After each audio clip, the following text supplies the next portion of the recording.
Welcome to our deep dive into the world and words of James Baldwin. Oh, yeah. Whether you're a longtime fan or just starting to explore his work, you're in for a treat. Oh, definitely. Because we're about to uncover why his voice still resonates so powerfully in 2025. You know, it's amazing.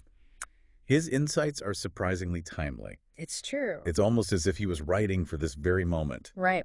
To guide us through this exploration, we're drawing from a fascinating interview with Dr. Eddie S. Glaude Jr., author of Begin Again, James Baldwin's America, and its urgent lessons for our own. Dr. Glaude brings such a unique perspective. He does. He doesn't just analyze Baldwin's work. Right. He shares how those very words shaped his own life and understanding of America. It's true. Yeah. Exactly. It's like a personal journey through Baldwin's legacy. Yeah. So to kick things off, imagine being a young Henry Louis Gates Jr., eager to interview his hero, only to have his editor reject the story because Baldwin was considered past his prime.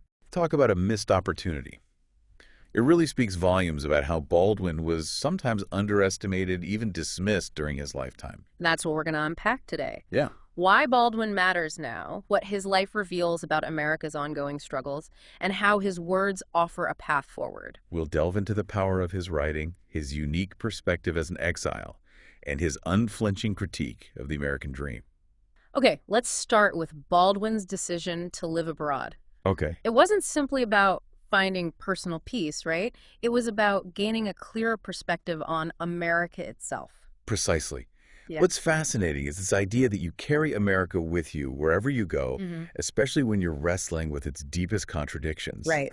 Baldwin believed that distance allowed him to see the interior of America more clearly. And that makes me think about Dr. Glaude's experience visiting Baldwin's home in France. Oh, You won't believe this. It was being turned into luxury condos. that's so ironic. It really is. Yeah. Dr. Glaude connects this back to Baldwin's critique of consumerism, Yeah. how it can warp our values. Right. So from that vantage point of exile, what did Baldwin learn about America? Did it change his views?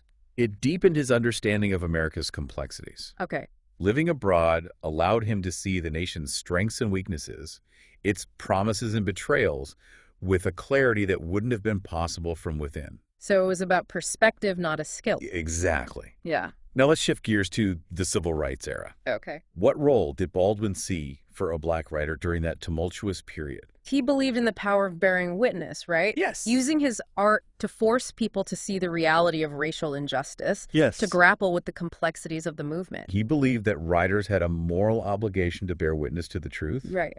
And Baldwin lived this belief. He did. In 1957, amidst rising racial tensions, he returned to the U.S. Wow. His observations of events like the Little Rock Nine, where 9 Black students faced violent opposition while integrating a high school, are essential reading for understanding that era. Speaking of essential reading, Dr. Glaude recounts the impact of 2 specific works, Yeah. The Fire Next Time and No Name in the Street. Right. He remembers reading The Fire Next Time, and it shifted his entire understanding of love and rage. The Fire Next Time is such a powerful book. It is. The title, drawn from a Black spiritual about God's judgment, sets the stage for Baldwin's indictment of racial injustice. Oh, wow. It's deeply personal, woven through with his experiences and unwavering belief in love's power to overcome hate. Yeah. What resonated with you about that book? It's the raw honesty and urgency. Oh, You yeah. can feel the fire. Okay. And it makes you wonder, how do you even begin to write about such intense emotions, such profound injustice? That's where Baldwin's brilliance shines. Yeah. He doesn't shy away from difficult truths. Right. He confronts them head on. He does. Now let's talk about No Name in the Street. Okay. This book, written after the assassinations of civil rights leaders, is much darker. Dr. Glaude describes it as a book of wounds, a testament to the trauma of that era. Wow. Yeah. It feels like a different Baldwin Yes. wrestling with disillusionment. Yeah. It makes you consider the weight of carrying that much pain. It raises a crucial question about how we process trauma. It does. How do you write about such profound loss and disillusionment without being consumed by it? That's a question for all of us, isn't it? It is. Especially in times like these when we're constantly bombarded with news of violence and injustice. It is. And it's in moments like these that Baldwin's work becomes even more vital. It does. He teaches us to confront the darkness, but never to lose sight of the possibility of light. Right. It's that unwavering search for truth that leads us to one of the most defining moments in Baldwin's career, his 1965 debate with William F. Buckley Jr. at Cambridge University. Yeah, a pivotal clash of ideologies. Right. For those unfamiliar, Buckley was a leading conservative intellectual, the founder of the National Review, and a towering figure in shaping American conservative thought.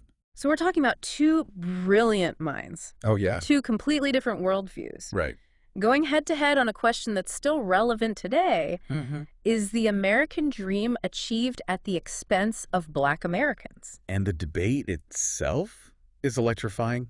Oh, Baldwin is at his oratorical best, I agree. dissecting the hypocrisies of American society Yeah. with such precision and passion. There's this incredible audio clip where Baldwin says, "It comes as a great shock to discover the flag has not pledged allegiance to you." Wow. Every time I hear those words, chills. It's a visceral reaction, isn't it? It is. It gets to the heart of the betrayal felt by many Black Americans, the realization that the promises of America didn't apply to them. It makes you think, has anything really changed? Have you ever felt that way? Like the very systems meant to protect you are actually working against you?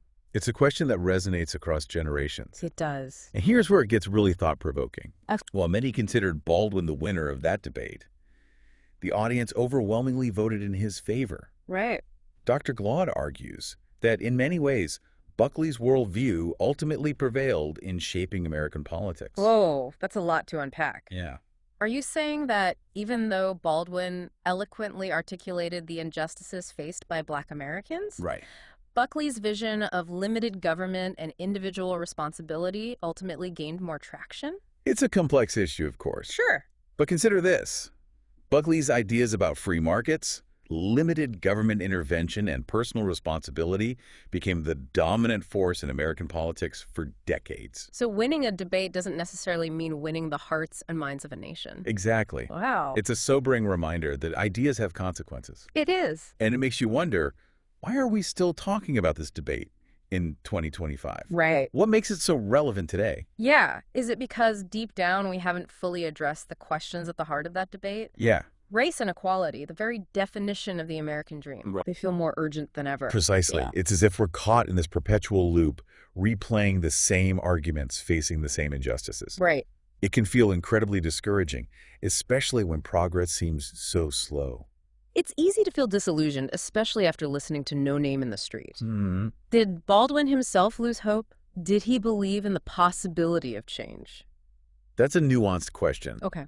Dr. Glaude emphasizes that Baldwin never lost faith in the potential for human transformation for people to fight for justice. Okay. Remember his famous quote, "Hope is invented every day." Right. It's not something we find, it's something we actively create through our actions and choices. So even amidst the pain and disillusionment, Baldwin saw a glimmer of hope. Absolutely. Okay. And I think that's one of the most enduring aspects of his legacy, that unwavering belief in the possibility of change, even when facing seemingly insurmountable odds. Right. He didn't offer simple solutions, Of course. but he urged us to keep striving, keep pushing for a more just world. Speaking of legacy, Dr. Glaude shares a poignant quote from the documentary, The Price of the Ticket, where Baldwin reflects on what he hopes his work will achieve. He says, "I pray I've done my work.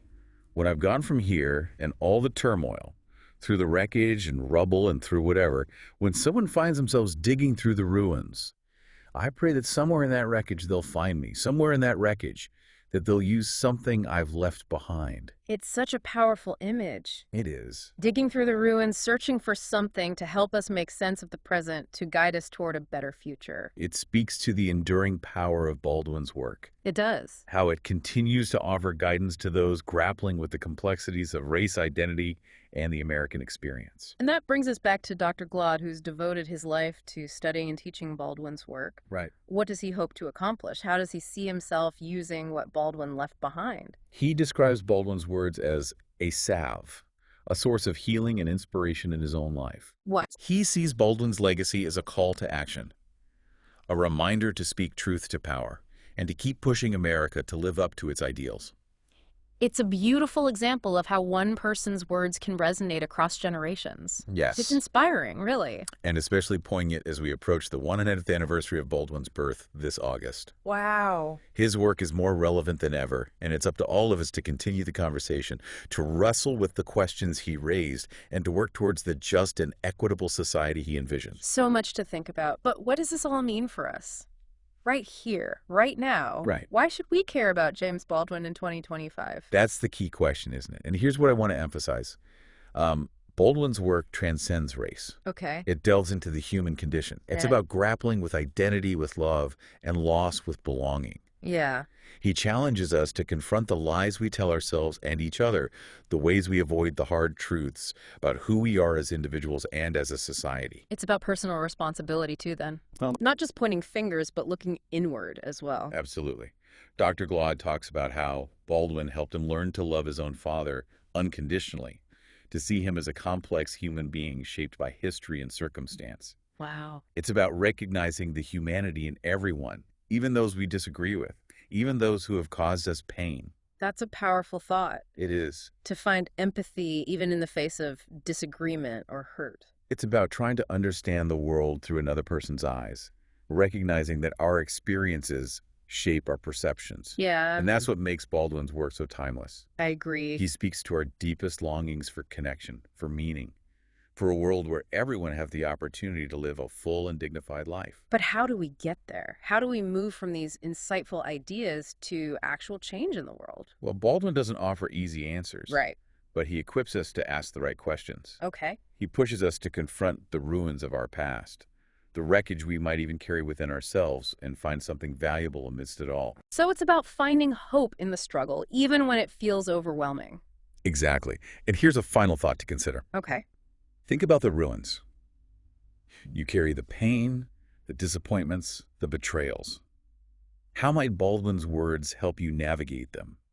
How might his insights help you find meaning and purpose even in the midst of those challenges? That's a challenge, no doubt, but it's also an incredible invitation. It is. An invitation to dive into Baldwin's work, to discover the power of his words, and see how his legacy can inspire us all to create a more just and compassionate world. Yes. And what better time than now? The 100th anniversary of his birth is coming up in August. It's the perfect opportunity to immerse yourself in the brilliance of James Baldwin. His work offers a journey of self-discovery and understanding, and ultimately it might just leave you transformed. It might. And that wraps up our deep dive into the world of James Baldwin. Great episode. We hope you enjoyed it. I did.